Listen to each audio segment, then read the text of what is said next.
बिस्मिल्लाहिर्रहमानिर्रहीम। आपको अपने यूट्यूब चैनल के ऊपर खुश आमदीद कहेंगे। बहुत बड़ा दिन है। वज़ीर आज़म इमरान खान की अरकान कौमी असम्बली से मुलाकात, इसके अलावा आर्मी चीफ और वज़ीर आज़म इमरान खान की मुलाकात, तीसरे लेवल के ऊपर तमाम अरकान कौमी असम्बली को इस्लामाबाद में रहने का हुक्म। इसके अलावा चारों सूबाई चीफ मिनिस्टर्स यानी वज़राए आला और गवर्नर्स को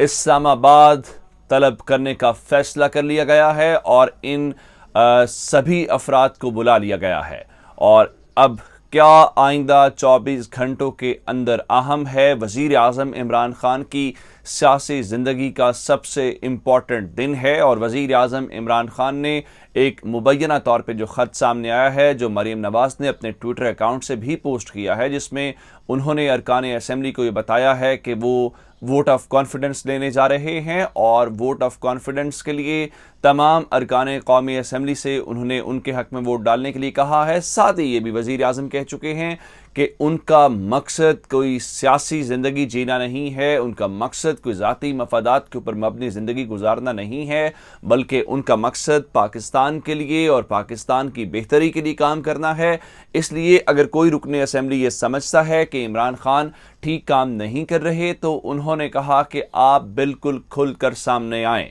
फिर मैं आपको बताऊं कि वज़ीर आज़म इमरान खान और army chief general Qamar Javed Bajwa की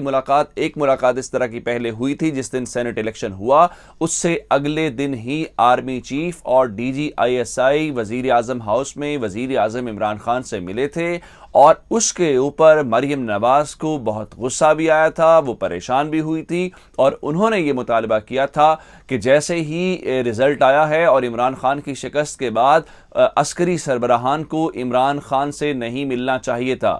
मरियम नवाज़ ये बात क्यों कर रही थी, या उस मुलाकात का मकसद क्या था, या उस मुलाकात का पैगाम क्या गया था। उस मुलाकात का मकसद और पैगाम ये था कि गो के इस्लामाबाद के नशिस्त से पाकिस्तान तहरीक इंसाफ इंतखाब हार गई है, लेकिन उसके बावजूद इदारे और कौम इमरान खान के साथ खड़ी है। और उस दिन DGISI लेफ्टिनेंट जनरल फैज़ हमीद और army chief general Qamar Javed Bajwa ने अपने ख्यालात और मुकम्मल तौर पे इदारे की सपोर्ट का उन्हें यकीन दिलाया, जिसके बाद वज़ीर आज़म इमरान खान इंतहाई कॉन्फिडेंट नज़र आए और इमरान खान ने एक पुरएतमाद अंदाज में ये फैसला किया कि वो कोई डर के हुकूमत नहीं करेंगे और वो इस सिलसिले में असम्बली से अपना वोट ऑफ कॉन्फिडेंस लेंगे और जो उनका हल्का इंतखाब है, यानी जिस ऐवान ने उनको वज़ीर आज़म के मनसब के ऊपर फाइज किया हुआ है, वो ऐवान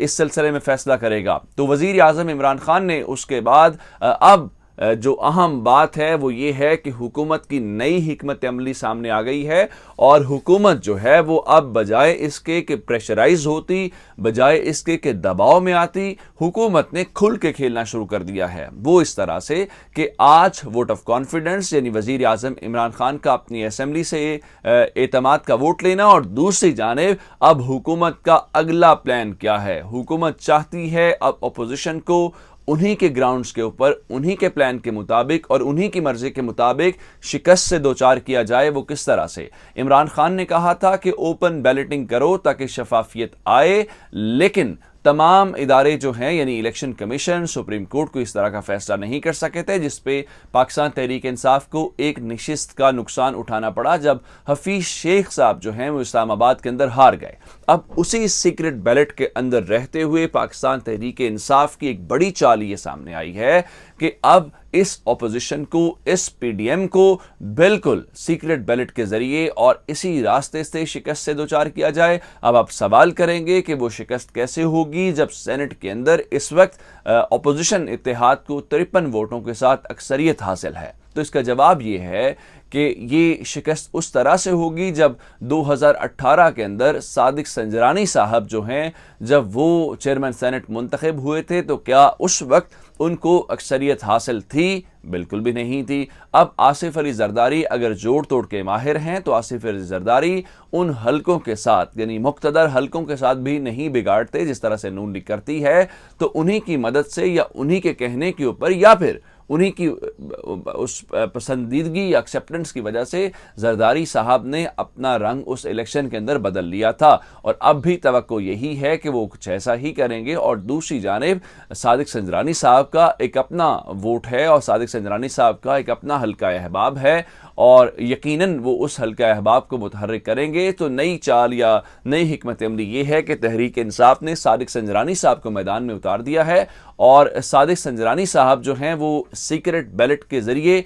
इलेक्शन जीत के अब मुमकिना तौर पे इस अपोजिशन को चारों शाने चित कर देंगे। अब होना क्या है? अब होना यह है कि पाकिस्तान तहरीक इंसाफ जो है वो ये समझती है कि इस सिलसिले में एक तो वज़ीर आज़म जब वोट ऑफ कॉन्फिडेंस हासिल कर लेंगे तो इसका मतलब ये है कि अब आइंदा जो अगले 6 महीने हैं उन 6 महीनों के दौरान पाकिस्तान तहरीक इंसाफ की हुकूमत को कोई छेड़ नहीं सकता, कोई इसको हिला नहीं सकता। दूसरी लेवल के ऊपर जाके जब सेनेट के अंदर सादिक संजरानी साहब जीत जाएंगे और अपोजिशन को शिकस्त का सामना करना पड़ेगा तो फिर ना तो वो ये कह सकती है कि सीक्रेट बैलेट एक गलत चीज़ है या सीक्रेट बैलेट के जरिए वोट खरीदे गए हैं, क्योंकि अगर गिलानी साहब सीक्रेट बैलेट के जरिए जीत सकते हैं तो इसका मतलब यह है कि फिर सादिक संजरानी साहब भी जीत सकते हैं। तो फिर इस वजह से आप किसी तौर पे हुकूमत को गालम गलोच नहीं कर सकते या हुकूमत को ये नहीं कह सकते कि ये सीक्रेट बैलेट की वजह से यहाँ पे वोट खरीदे गए हैं। दूसरी सतह के ऊपर यह होगा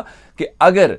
वोट ऑफ कॉन्फिडेंस के बाद आप वो भी ऐवान के अंदर आपकी एक हिकमत अमली भी नाकाम हो गई और दूसरी सतह के ऊपर जब आप सेनेट इलेक्शन भी हार जाएंगे तो फिर ऐवान के अंदर जो आपकी हिकमत अमली थी कि आप वोट ऑफ नो कॉन्फिडेंस यानी तहरीक अदम एतमाद लाएंगे या किसी और तरीके से इमरान खान को प्रेशराइज करेंगे, वो नाकाम हो जाएगी। फिर आपके पास एक ही मतलब होगा कि आप सड़कों के ऊपर आए और इमरान खान हुकूमत के खिलाफ एजिटेशन करें, यानी इमरान खान हुकूमत के खिलाफ एक एहतजाजी तहरीक चलाएं। वो आपको मालूम है कि अभी तक